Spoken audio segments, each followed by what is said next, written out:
Bueno, mire usted, cuando un libro comienza de la siguiente manera, y voy a citarlo, es el principio de este libro, dice: la democracia es el estanque donde desembocan todos los ideales políticos de la modernidad. Ahí se vierten las aspiraciones de libertad y de igualdad, de soberanía y de tolerancia, de participación y de prudencia.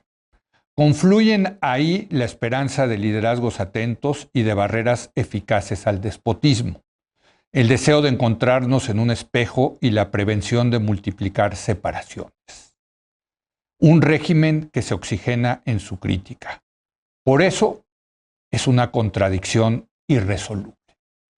Cuando un libro empieza así, le puedo asegurar que lo que uno sabe es que va a leer un ensayo de una prosa magnífica y con una gran provocación.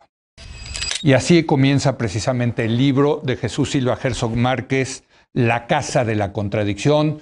Chucho, ¿cómo estás? Muy buenas noches.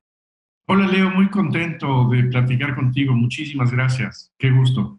Oye, a ver, ¿qué te puedo decir? Bueno, muchas preguntas te quiero hacer desde luego, pero la primera, que es obligada, ¿por qué decidiste escribir este libro? Bueno, creo que nos hace falta hacer una revisión de la condición democrática en México. Tengo la impresión de que nuestra reflexión política tiene la realidad en la nariz, que no tomamos aire para ver de dónde venimos, en dónde estamos, dónde están los otros regímenes democráticos. Y el libro trata un poco de darle ese espacio para primero intentar aclarar la complejidad democrática, la contradicción que hay adentro de cualquier régimen democrático y que creo que en México no lo entendimos cuando accedimos a ese régimen. Creo que después de todas las reformas electorales que tuvimos al final del siglo XX, teníamos esta idea de que sumar votos era el equivalente a la democracia. Y no nos dimos cuenta de todo lo que teníamos que hacer para que la democracia se sostuviera y diera resultados. Y además de tener esta visión, digamos, conceptual, me parece que tenemos que hacer una revisión crítica sobre el desempeño democrático en México, que ya tiene más de 20 años y que ha sido, como decías tú hace un momento, muy frustrante tanto en su primera época, la que va del 2000 al 2018, como la actual, la del 18 para la fecha, ¿no? Ahora, Jesús, también lo cierto es que, pues, salvo quizás el periodo maderista, en este país nunca ha habido una tradición democrática. Entonces, el hecho de que llevemos 21 años en una democracia, pues no es peccata minuta, Chucho. Es un buen punto. No tenemos un recuerdo útil sobre la democracia como tuvieron otros países, incluso en América Latina, en Europa del Este, que tenían pues una tradición parlamentaria, periódicos con larga tradición crítica e independiente. México, en efecto, no ha tenido una experiencia democrática estable. Y en ese sentido no hay recuerdos que convocar para ayudarnos a ubicarnos en estos desafíos contemporáneos. Tienes toda la razón. Ahora, lo que me gusta mucho es primero que nada es una reflexión sobre la democracia más allá de México, me parece, Chucho, ¿no? Sí. Porque es un fenómeno mundial, ¿no? El tema de la democracia como un régimen de contradicciones, ¿no? Me parece que sí, sobre todo el primer apartado del libro trata de hacer esta reflexión sobre qué es la democracia en un momento crítico de las democracias liberales en el mundo. No estamos solos en esa crítica digamos, de los efectos oligárquicos de ciertos modelos democráticos, de las medidas populistas que se toman en ciertos momentos. Creo que la crisis de las democracias contemporáneas es universal. Estamos viendo incluso que los países con mayor tradición liberal democrática pues han enfrentado retos como el que tiene Estados Unidos con Trump, que no ha desaparecido del escenario, ¿no? No. Entonces, en efecto, tenemos, yo diría, los retos antiguos, clásicos de la democracia, entre el liberalismo, la democracia, los dispositivos mayoritarios, contramayoritarios, y fenómenos que son muy del día. Ujú. La manera en que nos comunicamos a través de las redes sociales, cómo dificultan la conversación, Ujú. cómo nos hacen más aislados, más intolerantes, más furiosos frente a la política, más impacientes, ¿no? Entonces, ese es un poco una idea, un poco de situarnos tanto en el mundo como en el tiempo en relación con la democracia. Déjame preguntarte porque cuando vino Héctor Aguilar Camín a presentar su más reciente libro sobre la democracia, yo noté pues cierta pesadumbre, cierto pesimismo con respecto al tema de la democracia por la cuestión, lo que está pasando actualmente, no solamente en el mundo, sino en México. Percibo lo mismo en tu libro, Chucho, ¿no?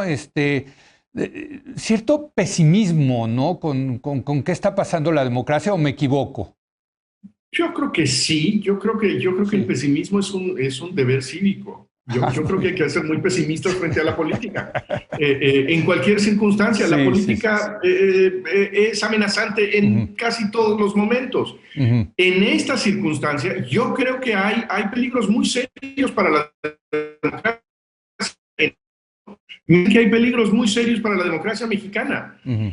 Me parece que este embate populista con esta corrosión de las instituciones, con esta idea de que la sociedad está encarnada en un polo que tiene un enemigo, que es el antipueblo, Ujú. creo que presenta retos muy serios y que no es fácil defender estas Ujú. instituciones tan impopulares como son Sí, estas instituciones del equilibrio, ¿no? sí. Precisamente creo que por lo que decías hace un tiempo, porque no hemos tenido tiempo de apreciarlas, Ujú. ¿no? Sí, sí, sí, desde luego. Ahora, déjame irme a México. ¿Cómo ves a México o la casa de la contradicción en mexicana? Mira, yo creo que hemos tenido dos momentos de simplificaciones que han sido muy costosos para el país y para el asentamiento de una democracia saludable.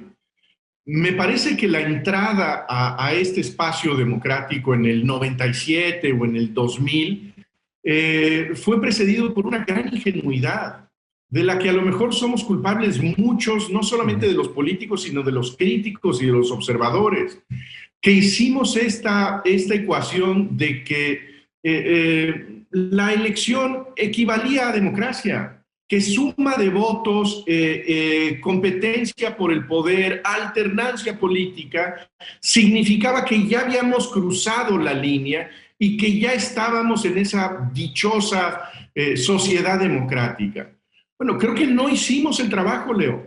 Ujú. Y no hicimos el trabajo para empezar previo de tener un Estado. Cuando Para que haya dices, un cuando régimen dices no, democrático necesita haber un Estado.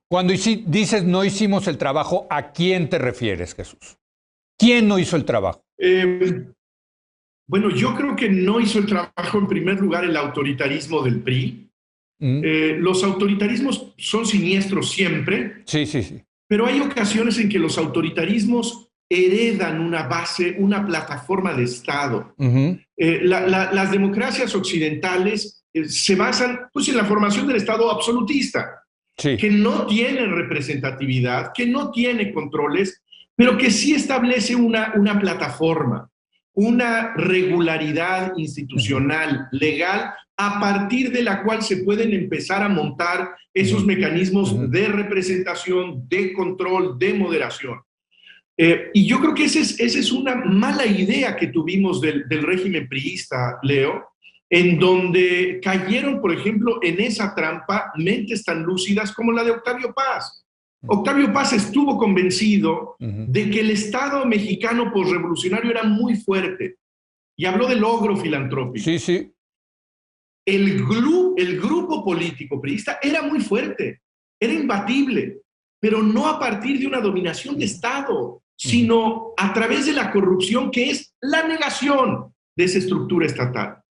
Entonces, ¿cómo construyes un régimen de equilibrios si no tienes ese pavimento Ujú. que es indispensable para Claro. tener un régimen pluralista, democrático, liberal, representativo?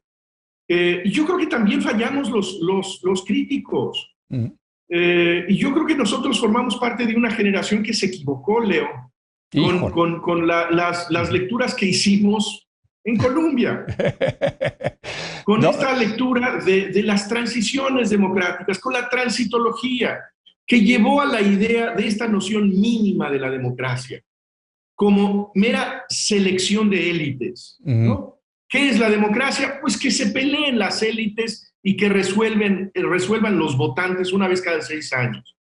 Bueno, esa píldora nos la tragamos y ha sido muy costosa, porque no puede pensarse que la democracia se reduzca a ese episodio que se repite cada 6 o 4 años. Sí. Tiene que haber una estructura institucional, un complejo de equilibrios y una cultura política democrática que no hemos construido en México. Yo creo que hay una carencia que yo creo que tú contribuyes a resolver, que es no tenemos una cultura de discusión pública, de debate público.